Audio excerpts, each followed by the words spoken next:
22장 허무한 데 굴복하는 것. 로마서 8장 18절부터 25절 말씀. 생각하건대 현재의 고난은 장차 우리에게 나타날 영광과 비교할 수 없도다.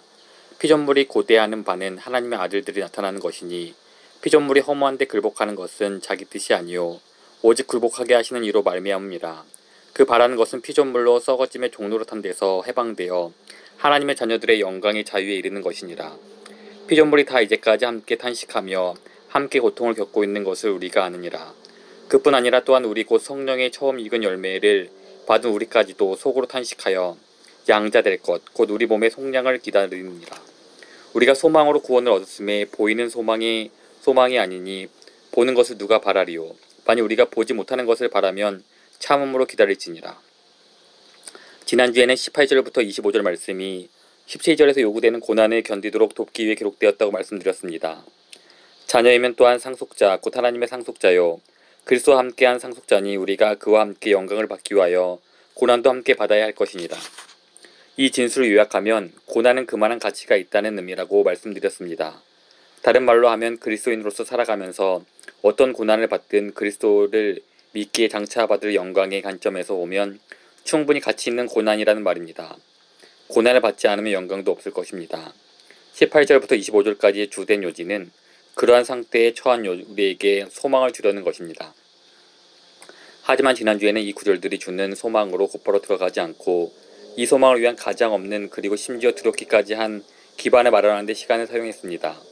소망을 위한 두려운 기반이라는 말이 이상하게 들리실 것입니다. 하지만 이 말은 사실이고 실제로 그렇습니다. 이 본문은 고통스러운 실존을 말하고 있고 우리로 하여금 그리스도인으로서의 소망을 붙들도록 돕기 위해 쓰였습니다. 이 본문이 말하는 사실주의는 이렇습니다. 이 생에서 우리가 당하는 고난이 하나님께서 온 세상에게 판결하신 허무함, 부패, 탄식의 일부임을 알 때 그 고난을 견디는 데 도움이 된다는 것입니다. 다른 말로 하면 이 생의 고난은 죄로 인해 온 세상이 무질서를 향해 무너져 가도록 하신 하나님의 판결의 일부라는 말입니다. 하나님께서 죄로 인해 세상을 허무한 데 굴복하게 하셨습니다. 그리고 그렇기 때문에 세상의 모든 비극, 그 비극은 극심합니다. 죄의 무시무시한 공포에 대한 잔혹한 선언입니다. 모든 고난을 말하는가 아니면 단순히 박해를 의미하는가. 그리고 여기서 제가 여러 차례 질문했던 문제를 분명히 하고 넘어가겠습니다. 즉 여기서 말하는 고난은 우리의 모든 고난을 의미합니까? 아니면 우리가 그리스도인이기 때문에 당하는 고난만을 의미합니까? 모든 고통을 말합니까? 아니면 단순히 박해만 의미합니까?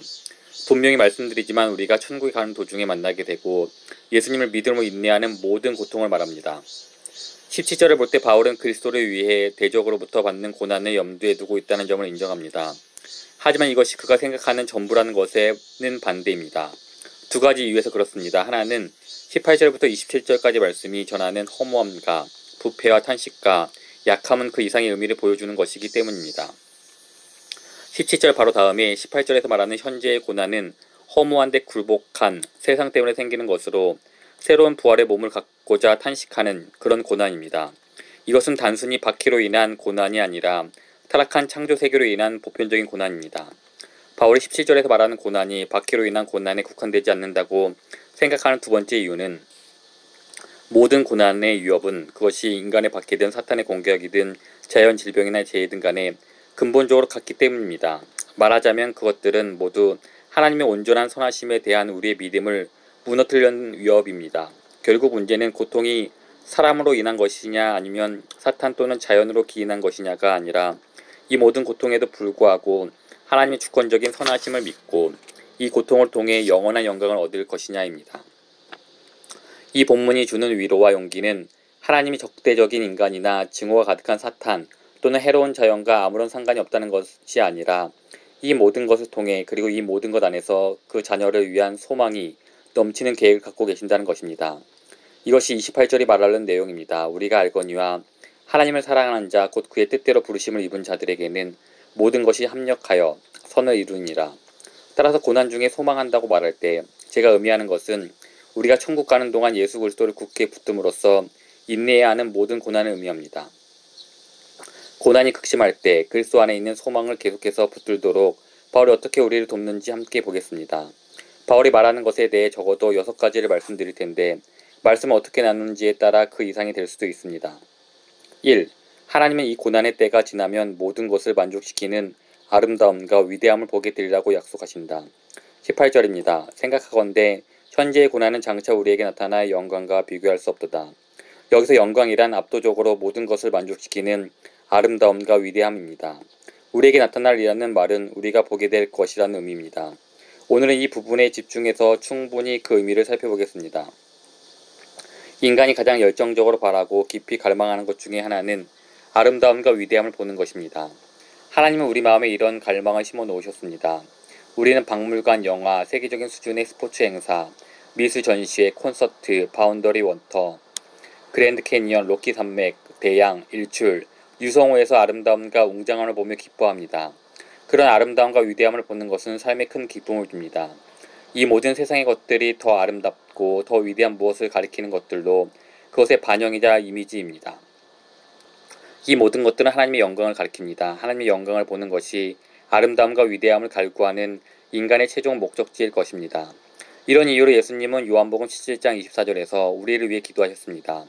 아버지여 내게 주신 자도 나 있는 곳에 나와 함께 있어 아버지께서 창세전부터 나를 사랑하심으로 내게 주신 나의 영광을 그들로 보게 하시기를 원하옵나이다. 이것이 예수님께서 우리를 위해 해줄 수 있는 최고의 기도였습니다.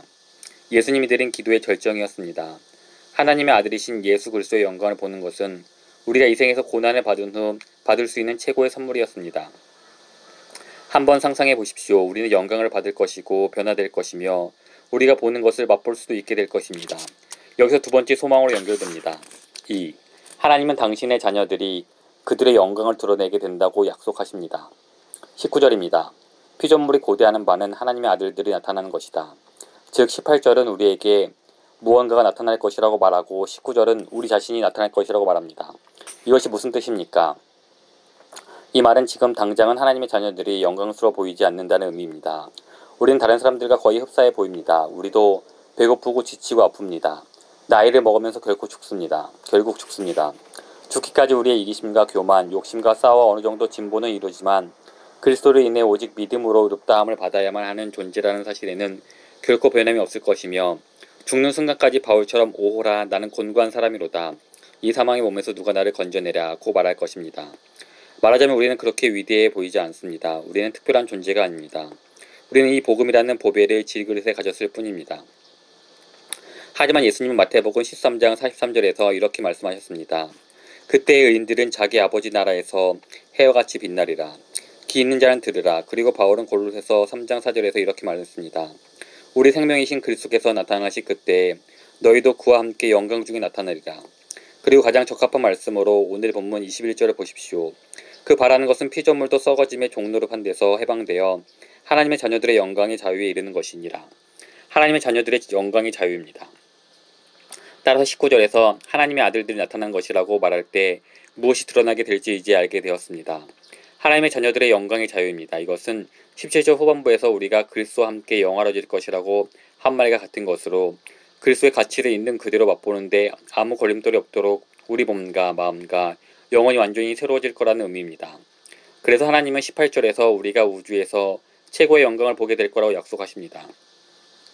그리고 19절에서 그 영광을 직접 맛보게 될 거라고 더 굉장한 일을 약속하십니다.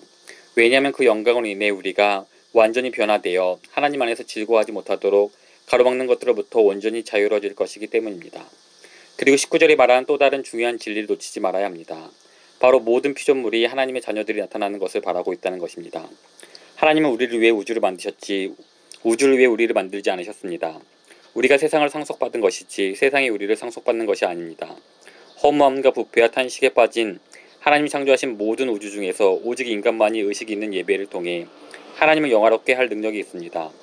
따라서 모든 피조물이 우리가 영화로워진 예배자들로 드러나기를 간절히 바라고 있습니다. 3. 허무함이라는 판결을 통해 하나님이 궁극적으로 계획하신 것은 그 자녀들을 향한 소망이라고 약속하십니다. 20절입니다. 피조물이 허무한데 굴복하는 것은 자기 뜻이 아니요 오직 굴복하게 하시는 이로 말미암이라. 그 바라는 것은 이것은 우리로 하여금 진지하게 정신 똑바로 차리고 소망하게 합니다. 하나님이 온 우주를 허무함과 부패와 탄식과 연약함에 떨어지게 하셨으니 우리는 진지해야 하고 정신을 똑바로 차려야 합니다. 이것을 생각할 때 우리는 정신이 번쩍 듭니다. 공의와 죄를 미워하심으로 우주를 다스리시는 무한히 거룩한 하나님에 대해 마땅한 경외심으로 몸을 떨게 됩니다. 하지만 20절의 요지는 이런 허무함과 심판이 그분의 궁극적인 계획이 아니라는 것입니다.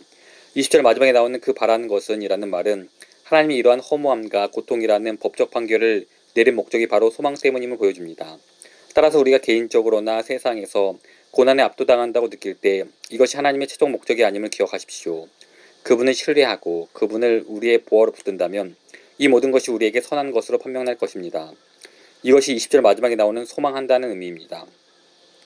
4. 하나님은 하나님의 자녀뿐 아니라 모든 피조물이 허무함과 부패와 탄식이라는 현재의 비극에서 자유로워질 거라고 약속하신다. 21절입니다. 피조물도 썩어짐의 종로를 한 데서 해방되어 하나님의 자녀들의 영광의 자유에 이르는 것이니라. 우리는 이미 19절에서 자녀들이 하나님의 영광을 즐기기에 합당한 모습으로 영광 가운데 나타나는 것을 보았습니다. 21절에서는 약속의 다른 면을 보게 되는데 피조물도 허무함과 부패와 탄식의 종로를 하는 데서 자유로워질 거라는 사실입니다. 다른 말로 하면 온 우주가 완전하고 영화로워진 하나님의 자녀들에게 완벽하게 들어맞는 장소로 변화될 거라는 의미입니다. 더 이상 모든 것을 파괴하는 토네이도나 허리케인, 홍수, 가뭄, 전염병, 질병, 사고, 위험한 동물이나 해충, 바이러스 같은 것들이 없을 것입니다. 이사야 65장 17절의 예언이 이루어질 것입니다. 보라, 내가 새 하늘과 새 땅을 창조하리니 이전 것은 기억되거나 마음에 생각나지 아니할 것이라. 요한계시록 21장 1절에서 5절의 예언도 이루어질 것입니다. 또 내가 새 하늘과 새 땅을 보니 처음 하늘과 처음 땅이 없어졌고 바다도 다시 있지 않더라. 하나님 친히 그들과 함께 계셔서 모든 눈물을 그 눈에서 닦아주시니 다시는 사망이 없고 애통하는 것이나 곡하는 것이나 아픈 것이 다시 있지 아니하리니 처음 것들이 다 지나갔음이로라. 보좌에 앉으신 이가 이르시되 보라 내가 만물을 새롭게 하노라 하시고 또 이르시되 이 말은 신실하고 참되니 기록하라 하시고 우리가 상속으로 받게 될 하나님과 세상이라는 선물에 대해 합당한 기쁨으로 반응하기 위해서는 우리가 필히 영화롭게 되어야 한다는 점을 17절을 근거로 수차례 말씀드렸습니다.